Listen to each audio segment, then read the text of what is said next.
পেঁচি, ও পেঁচি পেঁচি, পেঁচি রে পেঁচি। পেঁচির বাবা পুকুর পাড়ে দাঁড়িয়ে পুকুরের ওপারে চলে গেছে পেঁচি খেলতে তার অল্প বয়সী বন্ধু বান্ধবীদের সাথে। এবার পেঁচির বাবা খোঁড়া গলায় পেঁচিকে ডাকছে। ব্যাপারটা একদিনকে অবজার্ভ করেছিলাম। আর সত্যিকারের মেয়েটির নাম পেঁচি ছিল না, সুতরাং পেঁচির বাবাও ছিল না, অন্য কিছু ছিল। কিন্তু অনেক বাস্তব কথা তো একটু ঘুরিয়ে ফিরিয়ে বলতে হয়, তো ডাইরেক্ট নাম ধরে বলা যায় না। এই যে শব্দ স্বর, এইটা নিয়ে একটা চিন্তন এলো তখন যে আচ্ছা এইটা নিয়ে তো কখনো আমি কোনো পড়াশোনা করিনি বা ভাবিনি বিষয়টা নিয়ে।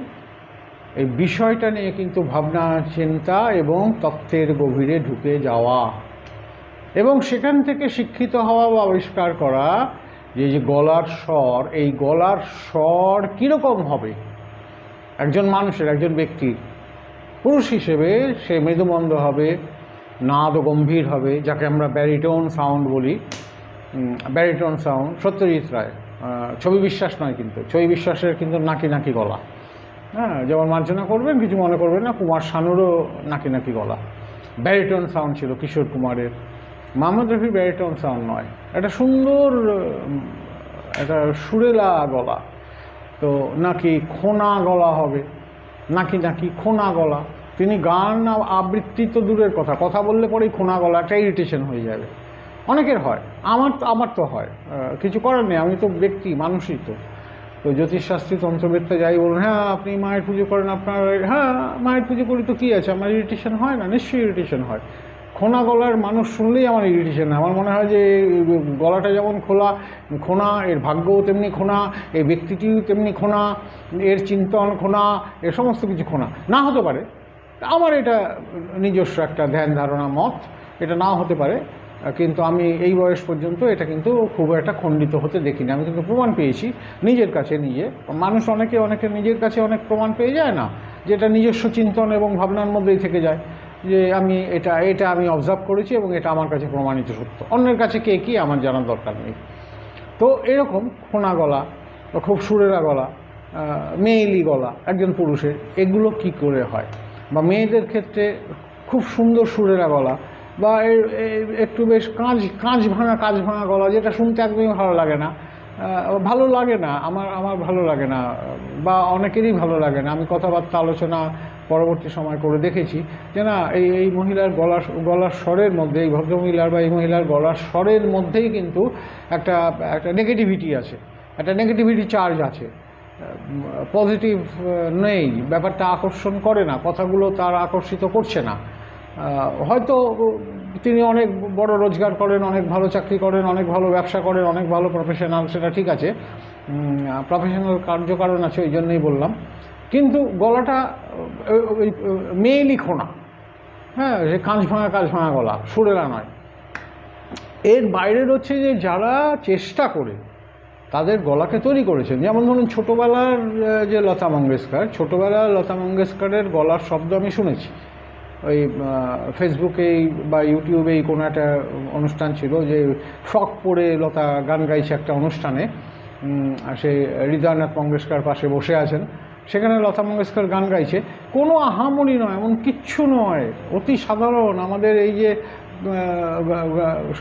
শহরাঞ্চলে বা গ্রামে গঞ্জে প্রচুর বাচ্চা মেয়ে এরকম গান করে।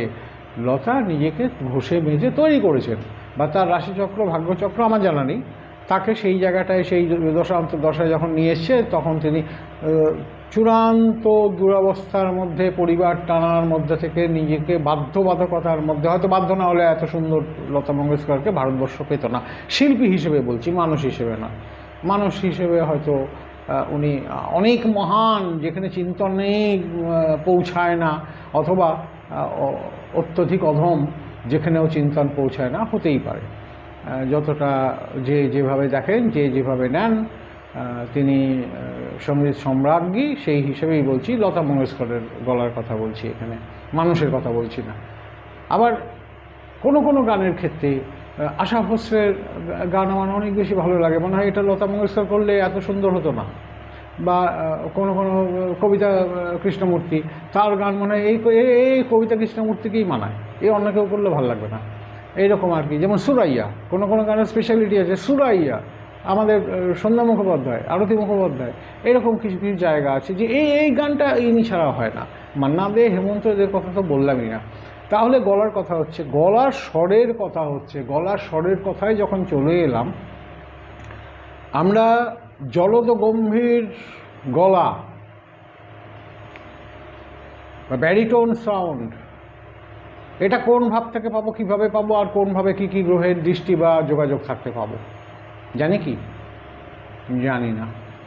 অধিকাংশ ক্ষেত্রেই যদি কেউ নিজেকে ঘষে মেজে তৈরি না করেন, আর ঘষে মেজে তৈরি করলেও একটা জায়গা আসবে না। খোঁড়া গলা কোনো দিন সহজ গলা হবে না, নাকি গলা কোনো দিন পরিষ্কার গলা আসবে না, আসতে পারে না।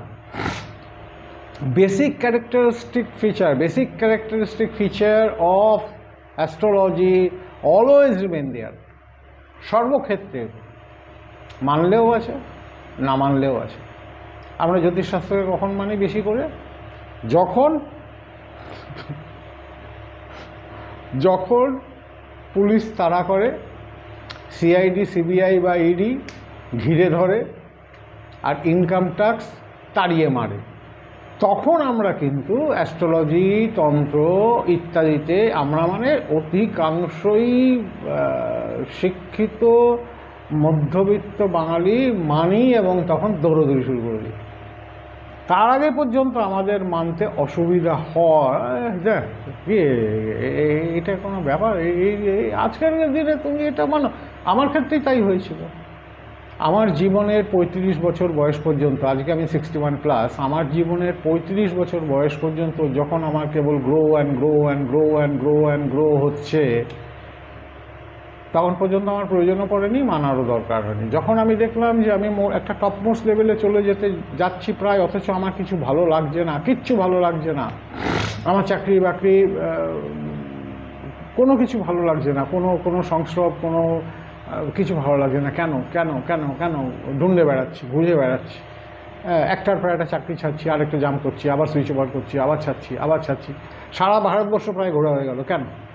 তারপরে ব্যবসা শুরু করলাম, 1 বছর ধরে টানা দুর্দান্ত ব্যবসা করলাম, তারপরে সেই ব্যবসাও মনোনিবেশ সংযোগ হচ্ছে না। 7টা প্রভিন্সে আমার প্রোডাক্ট তৈরি হয়ে যেত, মনোনিবেশ হচ্ছে না। মনোনিবেশ না হলে যা হয়, একদম ডাউনফল, ক্র্যাশ হয়ে গেল। তখন আমি পণ্ডিত ঋষিকেশ শাস্ত্রীর শরণাপন্ন হলাম, খুঁজে পেতে গেলাম, জানলাম যে এগুলো আমি নাকি খেলা করছি সময় নিয়ে। এতদিন খেলা করেছি সময় নিয়ে, টাইম পাস করেছি, ওয়ার্ম আপ করেছি। আমার ওটা পথ নয়, আমার হচ্ছে জ্যোতিষ ও তন্ত্রবিদ্যা পথ। তা উনি, এবং তার সঙ্গে সঙ্গে উনি সেই সময় সল্টলেকে দুর্গাপুজোর অষ্টমী ছিল সেই বছরটা, যখন ওনার কাছে গিয়েছিলাম, আজ থেকে বহু বছর আগে, 25-26 বছর আগে। তখন এবং আমার কিছু অতীত উনি বলে দিয়েছিলেন ছকটা বিচার করতে করতে। দুর্গা অষ্টমী ছিল, মনে আছে আমার, সল্টলেক বাড়িতে। সেদিনকে আমি চমৎকৃত হই, কী করে সম্ভব একজন মানুষের পক্ষে এরমভাবে বলে দেওয়া, তাহলে নিশ্চয়ই এর মধ্যে কিছু আছে।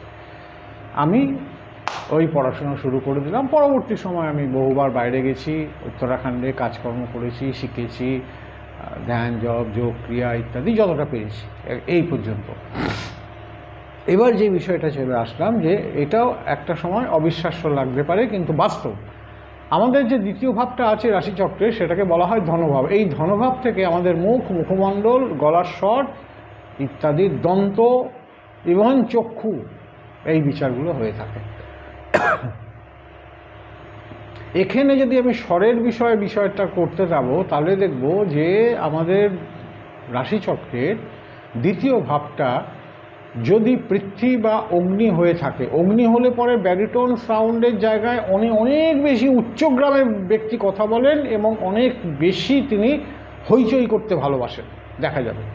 আর ব্যারিটোন সাউন্ডটা কখন হয়, যখন দ্বিতীয় ভাবটা অগ্নি এবং পৃথ্বীর সংযোগ থাকে। ধরা যাক পৃথ্বী রাশি, দ্বিতীয় ভাবটা পৃথ্বী রাশি, এবং অগ্নিস্থানস্থ, অগ্নিগৃহী কোনো গ্রহের দৃষ্টি এবং সংযোগ ওই রাশির সঙ্গে হলো, তাহলে তার ব্যারিটোন সাউন্ডটা বেরিয়ে আসে। খোনা গলাটা কখন আসে, যখন জলজ রাশির সঙ্গে বায়ু রাশিস্থ বা বায়ু রাশির অধিপতির সংযোগ ঘটে চলে, তখন আমরা খোনা গলা পেয়ে যাই। কিঞ্চিত নাকি নাকি গলা পেয়ে যাই। হ্যাঁ, নক্ষত্রেরও ব্যাপার আছে, কোন নক্ষত্রে কীরকম হবে সেই নক্ষত্রে, এটা বিস্তারিত হয়ে যাবে। আমি একটা আউট একটা আইডিয়া দেওয়ার চেষ্টা করছি, একটা আউটলেট বলা যেতে পারে। তো তাহলে খোনা গলা, একটা জলদগম্ভীর গলা বা উচ্চগ্রামের গলা, এই গলা স্বর, এই স্বরটাও কিন্তু নির্ভর করছে জ্যোতিষশাস্ত্রের কোন ঘরে কোন রাশি, কোন রাশিস্থ গ্রহ, এবং সে জলদহ অধিপতি না, সে বায়ুর অধিপতি না, সে অগ্নির অধিপতি না, সে পৃথ্বী রাশির অধিপতি। সেই জায়গাটার থেকে বিচার করে এই ভাবটা বেরিয়ে আসা যায়। মানুষটাকে না দেখেই বলা যায় যে এর গলার স্বরটা এরকম। আর যদি কিছু তার সঙ্গে না মেলে, সেটা হয়তো 100-র মধ্যে 2-1টা হতে পারে, সেটা এক্সেপশন। যেমন দেখা যায় যে একটা পরিবারের, সে ফর এক্সাম্পল 3 ভাইয়ের কিন্তু এই দ্বিতীয় ভাবটার মধ্যে বৈপরীত্য রয়েছে, কিন্তু গলার স্বর কাছাকাছি। এখানে জিন ফ্যাক্টর হয়ে যায়, পিতার বীর্য মাতার রজ, এই মিলিয়ে যে জিন, যে সেই জিন ফ্যাক্টরটা এসে যায়, কাজ করে যায়, সেগুলো এক্সেপশন। কিন্তু বেশিরভাগ দেখা যায় যে 3-4টে ভাই বোন হলে পরেই, যে 3টে ভাই একটা বোন রয়েছে, তাদের কিন্তু গলার স্বরের কোনো মিল নেই। যেমন যা রাশিচক্র, সে সেই স্বরটাকে বহন করে চলেছে। তো এটাকে কিন্তু কিছু করার নেই, এটা অতি তীব্র দৈবের মধ্যে পড়ে। আর খোনা স্বরকে তো কখনোই ঠিক করা যায় না, কিন্তু নাকি নাকি স্বরকেও ঠিক করা যায় না। কি করা যায়? যারা সঙ্গীত শিল্পী তারা সুর আর স্বরকে ঠিক করতে পারে। স্বর এবং উচ্চারণ এবং সুর, এটাকে ঠিক করতে পারেন অধ্যাবসায়ের মধ্যে, চর্চার দ্বারা, সাধ্যায়ের দ্বারা। আজকে এই পর্যন্ত 26 নম্বর এপিসোডে আজকের অজানা তথ্যের এখানেই বিরতি দিচ্ছি। নমস্কার।